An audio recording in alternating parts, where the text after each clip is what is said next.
Continuamos con nuestro conversatorio del maltrato virtual, un problema real, que llega a ustedes gracias al financiamiento del Fondo de Fomento de Medios de Comunicación Social del Gobierno de Chile y del Consejo Regional. Hablamos con nuestra psicóloga experta, Karin Moller, acerca del bullying. Anteriormente hemos conversado acerca de cuáles son las consecuencias del bullying, que conversamos que había problemas para la víctima, además había una consecuencia para el agresor y también para la gente que rodeaba a estas dos personas que estaban en conflicto. Ahora, ¿cómo saber si mi hijo es víctima de bullying? En el caso de los niños más pequeñitos, ya suele haber trastornos del sueño. Los chiquillos despiertan con pesadillas durante la noche porque repiten el evento traumático del día, lo repiten durante las horas de sueño. Cuando son muy pequeñitos, 6, 7 años, podría haber conductas regresivas. Vuelven a hacerse pipí en la cama, actúan como guaguitas, se empiezan a retraer socialmente. Ya no quieren ir a los cumpleaños de los compañeritos, no quieren invitar amigos a la casa. O sea, estamos hablando de niños chiquititos. Claro. Incluso nos pasa muchas veces que el dolor, por ejemplo, de la guatita. No quiero ir al colegio, me duele la guatita. Cuando es un evento aislado, esta como mentirilla de que les duele la guatita, uno lo puede dejar pasar. Pero cuando empieza a ser constante y es la tónica de todos los días, el no querer salir al colegio, tenemos que ponernos alerta. ¿Ya? En el caso de los chicos más grandes, es más complejo, porque ya el dolor de guatita no les funciona. No, y uno piensa, este flojo, no quiere ir al colegio porque se acostó tarde. Claro. Sin embargo, en el caso de ellos se ponen mucho más agresivos en el hogar. En la casa empiezan a ser mucho más contestatarios de lo que ya son siendo adolescentes. Se ponen más violentos en la casa, o hacia algunos compañeros muchas veces. ¿Ya? Hay algunos que toman conductas de autoagresión y empiezan con autolesiones a cortarse, generalmente en las muñecas, en las piernas. ¿Ya? En el caso de las niñas es frecuente los trastornos de alimentación, en que empiezan a dejar de comer para ajustarse a esta baja de peso necesaria que les exige el estereotipo. Lo más evidente es cuando los chiquillos llegan con marcas físicas a la casa, con moretones, con la ropa estirada o rota definitivamente. Si en algún momento vemos que la pérdida de materiales, por ejemplo, es recurrente, hay algunos chiquillos que son un poco despistados y que pierden los lápices, pero cuando ya empieza a ser constante y siempre los mismos materiales, en algún momento los niños nos dicen, no, es que me quitaron el lápiz, me quitaron el estuche, porque ya no es una cosa, son cosas más amplias, ¿ya? Algunas veces los niños tienen, y los adolescentes tienen cambios de humor que son fluctuantes y que van más allá de la adolescencia. Cuando son adolescentes hay días en los que no se aguantan ni nada, ellos. claro. No se aguantan ni ellos. Pero cuando la inestabilidad emocional es tan reiterada en el tiempo, tenemos que estar alertas. Nos está diciendo que algo pasa con esos jóvenes. Evitan estar solos muchas veces. Si bien hay un retraimiento social, pero tratan de, por ejemplo, no irse solos a la casa. Porque en el trayecto les puede pasar algo. Exacto, ¿ya? Dejan de hacer actividades que antes les gustaban, por ejemplo. Dejan de ir al deporte, dejan de pintar, por ejemplo. Entonces empiezan a replegarse y a perder el sentido por todo lo que hacían antes, ¿ya? Hay algunos niños en los que hay cambios en los hábitos alimentarios, por ejemplo. Hay algunos que se empiezan a poner muy ansiosos y comen. Hay otros que, por el contrario, generalmente en el caso de las niñas, Dejan de comer. ¿Ya? Entonces, tenemos que estar alertas frente a los cambios de conducta que tienen nuestros hijos. O sea, pareciera que lo más importante es estar alerta. Exacto. Es conocer a nuestros niños. Exacto. O sea, saber cómo viene la rutina, si son niños que cuánto comen más o menos, cuánto duermen. O sea, conocer en el fondo a nuestros hijos, conocer sus hábitos, conocer a sus amistades, debería ser un punto súper importante en esto entonces. Exacto, y que damos por hecho de que es así. Si uno pone atención, muchas veces le preguntamos a los niños, ya, ¿y cómo te fue en el colegio? Bien. Y nos quedamos con el bien y ya sabemos, le fue bien en el colegio. Pero no preguntamos más allá. ¿Y qué hiciste hoy día? ¿Y con quién te juntaste? Y bajar las notas también podría ser entonces un indicador importante, ¿no? Por supuesto, porque el colegio ya no me motiva, ya no me gusta. Entonces la baja en el rendimiento es la primera voz de alerta que nos dan muchas veces. Ya, ¿y qué? Mi hijo está cambiando, lo siento que está extraño, no es el mismo de siempre, sus notas están cambiando, tiene cambios de humor, está durmiendo mal, come poco, se siente desganado, de mal humor. ¿Qué puedo hacer frente a esto como papá, como mamá? La base de esto es generar confianza desde que nuestros hijos son muy chicos. Damos siempre por hecho que nuestros hijos pueden contar con nosotros para lo que quieran. O sea, la pega empieza antes de que se produzca el bullying. Exacto. La pega empieza desde el día 1. Tome, ahí está su guagua. Desde ese momento empieza el proceso de generar confianza. Porque si mi hijo o mi hija va y me cuenta algo y yo lo reto por lo que me contó, después no me va a contar. Si bien es cierto, no vamos a ser amigos, porque no podemos ser amigos de nuestros hijos, pero sí que hay este espacio en el que si me cuenta algo, yo me mantengo interesado en lo que me está diciendo. Si para mi hijo o mi hija algo es un problema, yo lo tengo que interpretar como un problema, aunque desde la perspectiva adulta no lo sea. Pero cuando tenemos 12, 13, 15 años, algo que en ese momento es intenso y es un problema significativo, nosotros como adultos tenemos que darle esa mirada. Podemos después ayudarlos a bajar la tensión y mostrarles alternativas de solución, pero no imponerlas. ¿Y cuál es la actitud que yo como padre tengo que tener, por ejemplo, frente al colegio? Voy al colegio, alego, grito, a mi niño le pegaron. Bueno, eso es lo que hace el 99% de los apoderados, y es precisamente lo que no hay que hacer. No hay que hacerlo como una sobrereacción, porque a mi hijo le están haciendo bullying. Sí, tenemos entendido que hay una agresión, pero si vamos y nos enojamos, nos estamos poniendo a la misma altura de los niños y no vamos a resolver. ¿Tenemos que informar al colegio que algo está pasando? Sí, tenemos que informar. Pero es importante en esos casos escuchar a nuestro hijo toda la versión que él nos tiene que contar y luego eso compartirlo con el colegio. De manera tal que el colegio pueda poner en acción los protocolos que tiene, que están diseñados por ley. La ley... Existen protocolos determinados. Sí. A nosotros la ley como colegios nos obliga a tener protocolos de acción para este tipo de situaciones. El Ministerio de Educación a nosotros nos dice, usted debe tener un protocolo que contenga a lo menos estas condiciones. Y que tiene que ver con las indagatorias que hay que hacer, las entrevistas tienen que quedar con un registro firmado, por ejemplo, con registro en el libro de clase, debe tener un proceso formativo que acompañe al alumno agresor y la contención para la víctima, y si es necesario separarlos, se tiene que hacer, ¿ya? Pero el colegio está obligado a ponerle atajo a esta situación. Porque, vuelvo a insistir, si ya estamos hablando de bullying, es porque esto se nos está arrancando de las manos. Es porque ya son palabras mayores, porque es sostenido en el tiempo. Claro, claro. Y bueno, y hay cosas, me imagino, que no tengo que hacer. Exacto, hay cosas que claramente no tenemos que hacer. Una de esas es, por ejemplo, amenazar al agresor. Nosotros como adultos... Ay, qué importante eso, porque también uno podría pensar, no, yo al agresor le pego. Ese es el malo de la película. Claro. Y que es una reacción como desde la guata que tenemos los papás y las mamás, ¿no? Pero no podemos, porque nosotros somos los adultos.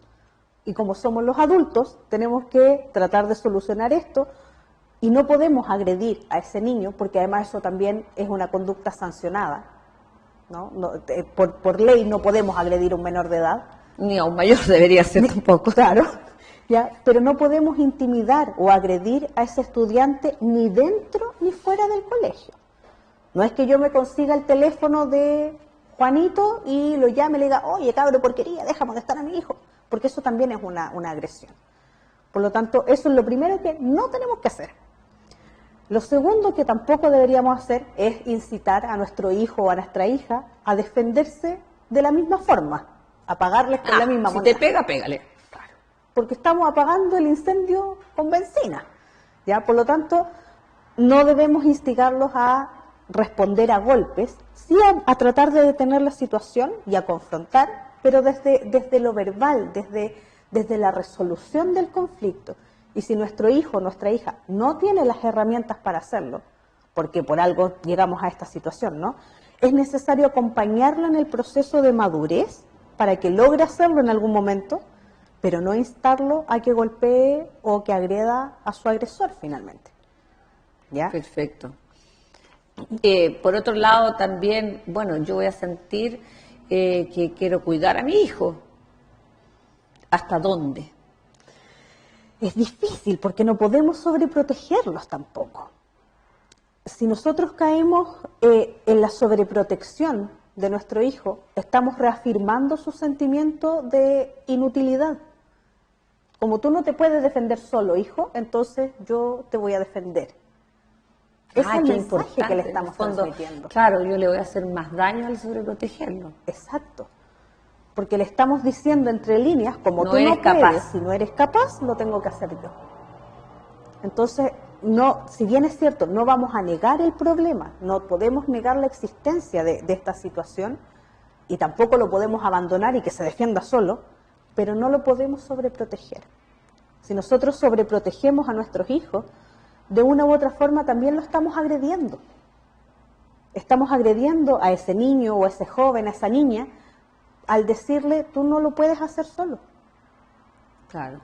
O sea, en definitiva, pareciera que el crear un vínculo de confianza pasa a ser primordial no solo para mitigar lo que ya pasó, sino que para prevenirlo. Exacto. Incluso llegamos al tal punto en que es una forma de prevenir, por ejemplo, que caigan en enviar fotos que después pueden ser ocupadas en su contra.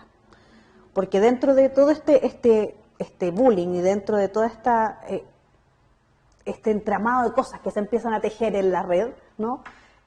También pasa que hay algunas chicas o algunos niños que entran en el juego de enviar fotos con un contenido más erótico y después esas fotos se les escapan de las manos y las tiene todo el mundo. Si nosotros tenemos la confianza suficiente con nuestros hijos para que nos cuenten lo que está pasando, probablemente nos van a contar que conocieron a fulanita o a fulanito y nosotros también podemos como adultos orientarlos en, oye, pero la gente que uno conoce tiene que ser real, no solo virtual, porque no sabemos quién está del otro lado de la pantalla y se pueden estar exponiendo a peligros asociados, por ejemplo, a redes de pornografía infantil, a redes de prostitución infantil. Entonces, los vínculos que nosotros generamos con nuestros hijos son esenciales desde la primera infancia, desde el momento en que nuestros hijos nacen. Ahora, ¿hasta dónde yo respeto la privacidad de mi hijo? ¿A qué voy? Sus redes sociales, su computador, las relaciones que tiene, no sé, cuando va a pololear. ¿Hasta dónde yo respeto la privacidad de mi hijo preadolescente, adolescente. El chico todavía menor que eso, en realidad depende mucho de nosotros todavía y como que no tuviese esas inquietudes, pero en el caso del preadolescente, del adolescente, ¿hasta dónde yo respeto su privacidad? Es difícil tener una respuesta correcta para esto porque tiene que ver con los límites, tiene que ver con cuánta autonomía le damos a esos jóvenes y qué tan presentes como padres estamos o hemos estado a lo largo del tiempo. Porque nosotros, por ejemplo, podemos cumplir con decirle a nuestros hijos, no fumes. Listo. Les dijimos, por ejemplo, que no fumen, pero ellos son los que van a tener que decidir el día de mañana si lo hacen o no lo hacen. Entonces, ahí es donde entra en juego las confianzas. Lo mismo con el uso de las redes sociales. Les enseñamos desde muy pequeños que, por ejemplo, tienen que tener solo contactos que sean conocidos, que no se pueden exponer a hablar con cualquier persona, que no pueden entregar información personal, etcétera. Pero ya nosotros como adultos cumplimos con la parte formativa, pero luego el límite lo tienen que poner ellos. Pero, por ejemplo, esto es una cosa bien particular, pero, a ver, ¿será bueno, por ejemplo, echarle una mirada a su historial en el computador? Va a depender de la edad. 13 años, todavía podemos. 14, 15 ya no tenemos tanto derecho desde la mirada del adolescente. Y eso también nos hace entrar en el juego de poderes, ¿no? Porque yo soy tu mamá o soy tu papá y tengo que saber qué es lo que estás haciendo. Pero si la confianza es lo suficientemente sólida, ese hijo nos va a contar sin que tengamos que recurrir a mirarlo. Por lo tanto, la clave está en eso, está en generar confianza desde el primer momento. Vuelvo a insistir, si nosotros somos padres muy coercitivos, que ponemos reglas muy estrictas, que no transamos mucho, lo estamos haciendo no tan bien. Porque vamos a ser un hijo mentiroso. Porque vamos, exacto, a generar hijos que van a hacer las cosas igual, solo que a espaldas nuestras. Por el contrario, si somos padres con límites súper laxos, estos padres súper relajados que le dicen que sí a todos los hijos, también van a tener hijos que son súper relajados y que van a hacer lo que quieren finalmente. Y que no van a tener responsabilidades. Exacto. Por lo tanto, el generar confianzas y generar límites que sean claros es lo que va a permitir finalmente que nuestros hijos confíen en nosotros sistemáticamente. Y si tienen un problema, seamos la primera persona a la que saben que pueden recurrir. Por lo tanto, si esa confianza es sólida, no tenemos necesidad de revisarles el teléfono. Porque muchas veces los chiquillos dejan el teléfono ahí está. Y se relajan. Porque no tienen nada que ocultar. Exacto. Ahora hemos hablado con respecto a qué hace el padre de este niño que ha sido agredido. Pero, ¿qué puede hacer y qué tiene que hacer el padre de este niño agresor? Es interesante eso, porque la primera reacción va a ser retarlo, castigarlo, sancionarlo. Y en realidad lo primero que debiésemos hacer como padres o como madres es indagar en cuál es la motivación que tiene. ¿Por qué se comporta de esa forma? Porque yo lo primero que voy a pensar es, yo no te crié de esa manera. Claro, pero tal vez se está exponiendo a contenidos violentos a través del Internet, por ejemplo, que no teníamos idea que lo hacía. Y eso es lo que le está provocando esta conducta, ¿no? Esta forma de ser que es mucho más agresiva. Entonces, es interesante investigar por qué nuestro hijo se convierte en ese acosador. Por otra parte, tenemos que tener presente que el mayor aliado que nosotros podemos tener en el proceso de crianza de nuestros hijos es el colegio. Por lo tanto, si tenemos alguna inquietud, pidamos ayuda en el colegio. Los colegios todos tienen encargados de convivencia escolar. Todos los colegios de nuestro país deben tener un encargado de convivencia escolar y que está al tanto de cómo funciona la normativa. Por lo tanto, podemos pedir ayuda. El colegio debiese tener la mejor disposición para poder solucionar el conflicto.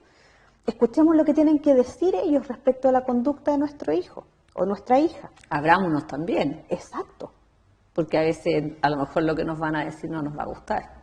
es probable.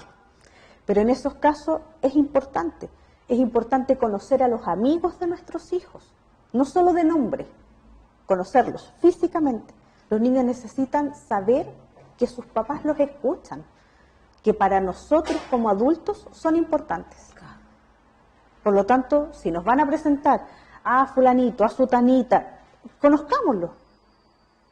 Nos tomamos el tiempo de escucharlos, de saber qué es lo que ellos tienen que contar, ¿no? Y por otra parte, un elemento súper importante, no culpemos a los otros de la mala conducta de nuestros hijos. Muchas veces, como padres o como madres, tomamos la posición de que el colegio es el enemigo. No debiese ser así. No, somos socios. Exacto. Tenemos un objetivo en común, que es ayudar a la formación de estos chiquillos. Por lo tanto, queremos el bienestar de esos niños, las dos partes. Por supuesto. Entonces es importante dar seguimiento al caso en conjunto con el colegio. Destacar los avances que tienen los niños. Si los chiquillos van mejorando su conducta, felicitémoslos. Reconozcamos lo bueno. No solo nos quedemos con que, es que tú fuiste pesado, tú fuiste violento, es que tú siempre eres así. Oye, hijo, bien. Tú hiciste bien. Si habitualmente tenía un 4 y ahora se sacó un 4.5, oye, pucha, qué bueno, hijo. Estuviste bien. Ahora vamos por el 5. Incentivémoslos a mejorar constantemente. A superarse. Exacto. Muy bien.